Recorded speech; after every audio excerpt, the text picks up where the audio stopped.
Goodman. Our guest is former Secretary of Labor Robert Reich. The Clinton administration presided over the repeal of the Glass-Steagall Act, a key deregulatory move widely seen as helping lead to the nation's financial collapse. The repeal ended the separation of commercial and investment banking. In this clip from before the 1999 vote, Senator Byron Dorgan of South Dakota predicted how the repeal would be remembered on its 10th anniversary. We are, with this piece of legislation, moving towards greater risk. We are almost certainly moving towards substantial new concentration and mergers in the financial services industry. That is almost certainly not in the interest of consumers, and we are deliberately and certainly with this legislation moving towards inheriting much greater risk in our financial services industries. And so I come to the floor to say that I regret that I cannot support the legislation. I think we will, in 10 years' time, look back and say we should not have done that because we forgot the lessons of the past. That was former Senator Byron Dorgan of North Dakota. Robert Reich, you were a part of that whole deal, even though you opposed Glass-Steagall. Talk about what it meant then and what needs to be done about it now.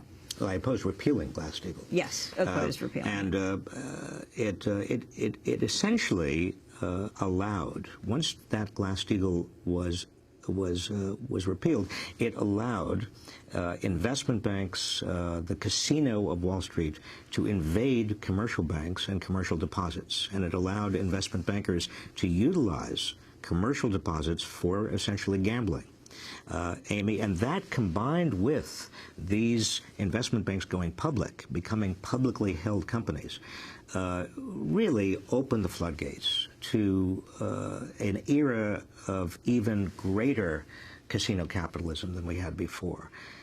We've got to resurrect Glass-Steagall. I mean, it seems to me one of the problems we have with Wall Street right now is that there is still no constraint. The major Wall Street banks are bigger than they were before. They have better access to lower cost money. That is, interest rates for them are at a preferable rate over other banks. So they have a competitive advantage that is going to enable them to get even larger. They know, and everybody else knows, they will be bailed out if they get in trouble because they have already been bailed out. Without a resurrection of Glass-Steagall and without legislation that caps the size of the biggest banks, that breaks up the biggest banks, something that the Dallas Federal Reserve Board, the Dallas branch of the Federal Reserve Board has advocated, we are going to see a replay of what happened in 2008. With all the damage to everybody else, all of the ancillary damage to everybody else in the economy that entails. And so if President Obama were not reelected and it was a Republican in office, it was President Romney, do you think it would be any more extreme? Oh, yes.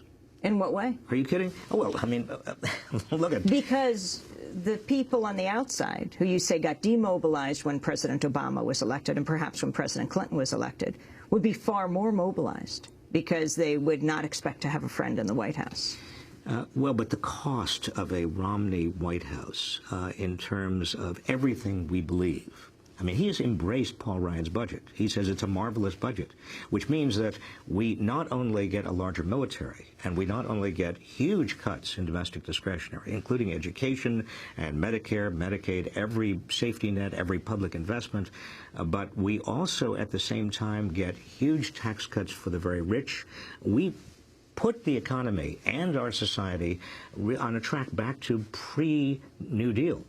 And think of the Supreme Court openings that are going to occur. I mean, the most elderly judges, justices are there, have been appointed, were appointed by Democrats. Now, I think the cost of a Romney administration is so huge, even if it would generate more public outrage, that I would say, let's all get behind Obama for a second term. Let's make sure, to the extent possible, we have a Democratic Congress, but let's understand that that's just the beginning of our task. We've got to make them move in a progressive direction. It's just like 1936, when Franklin D. Roosevelt was running for re-election, and somebody said to him, "Mr. President, if you're re-elected, I want you to do this and this and this and this." And he said, "Ma'am, I want to do all these things, but if I am re-elected, you must make me do them." You see, democracy, you know this. I mean, this is what democracy now is all about. Democracy is a practice. It's a living form of ongoing citizen engagement, and we cannot allow ourselves to be lulled into either complacency or cynicism. Cynicism is the worst form of cop-out. Because you were on the inside as Secretary of Labor. What did you feel was the most effective way for people on the outside to have an effect? As you said, you walk through the streets on the day that welfare reform is going to be signed, and you look and you see that no one is around. What makes the difference? And talk of today about Occupy as well. I think, number one, it is very important for people to visibly demonstrate. Now, it's hard to break through in the media. But visible demonstrations with a lot of people do help. They shift the media's attention. The Occupy movement put inequality on the front page.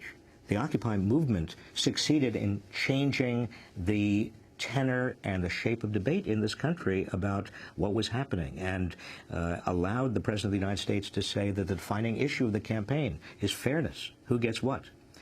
The Occupy campaign, without the Occupy campaign, none of that would happen. Number two. Were you surprised by it? I was surprised that in a relatively short time, you know, I've been around for a while, civil rights, Vietnam, anti-Vietnam, so on. I was surprised that in a matter of months, the Occupy movement could claim so much attention and so effectively shape the debate around the concentration of wealth and power in this country. And that, to me, is an indication of how much can be accomplished. But that's not all. I mean, we have to go on. We've got to also get involved in electoral politics.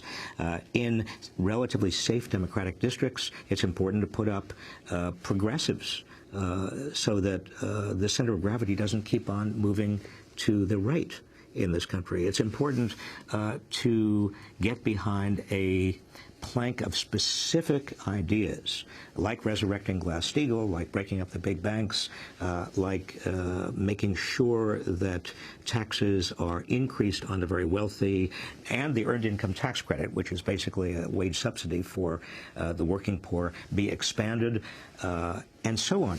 Get behind 6 or 7 major ideas that we all think are critically important to the future, and push them dramatically. Get big money out of politics. You know, I'm the chairman and the national chairman of Common Cause, an old organization. It's been doing this work for years. But if we don't get big money out of politics, everything else we want to do is hopeless. And that is a fundamental, basic goal. Reversing Citizens United. All of these things can be done.